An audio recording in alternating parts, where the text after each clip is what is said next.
Привет, с вами Миша, и это шоу «Пешком по Казани».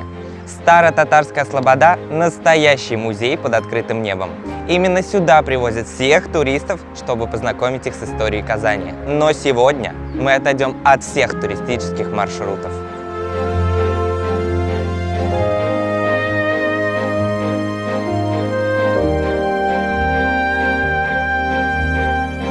Каждый, кто хотя бы раз побывал на Юнусовской площади в Старо-татарской слободе Казани, навсегда запомнил невероятно красивый памятник архитектуры Дом Шамиля.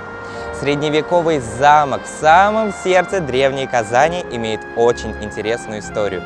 Особняк был построен в 1863 году купцом первой гильдии Ибрагимом Апаковым.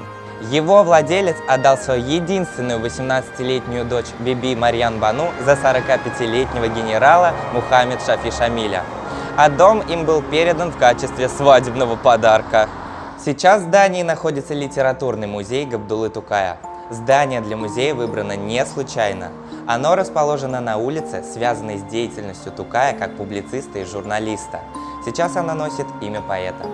Недалеко расположился дом купца Сафы Бахтеева. Двухэтажный деревянный дом, построен в начале 20 века Мухаммед Сафой Ахмедьяровичем Бахтеевым.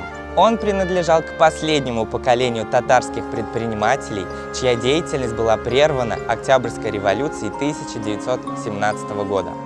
В начале 20 века Бахтеев быстро разбогател на продаже галантерейно-игольных и мануфактурных товаров. У него было 2 магазина в центре.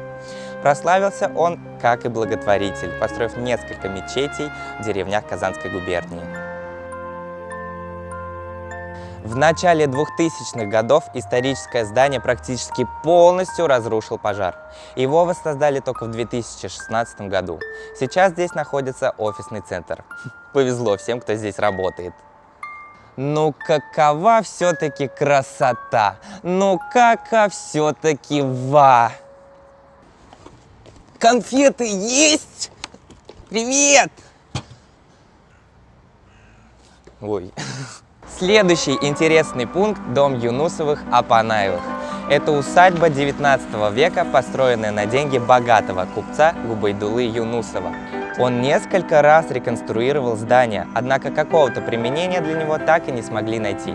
Тогда его сын Ибрагим организовал здесь приют для сирот, где дети не только жили, но и учились арифметике и письму. Через какое-то время Ибрагим продал дом другому купцу, Мухаммад Бадридину Апанаеву. Что сделал с домом купец Апанаев? Он открыл здесь врачебные кабинеты для бедняков, у которых не было денег на лечение. С тех пор история здания неразрывно связана с медициной. В советское время здесь находилась поликлиника. Сейчас же здесь дневной стационар и травмпункт.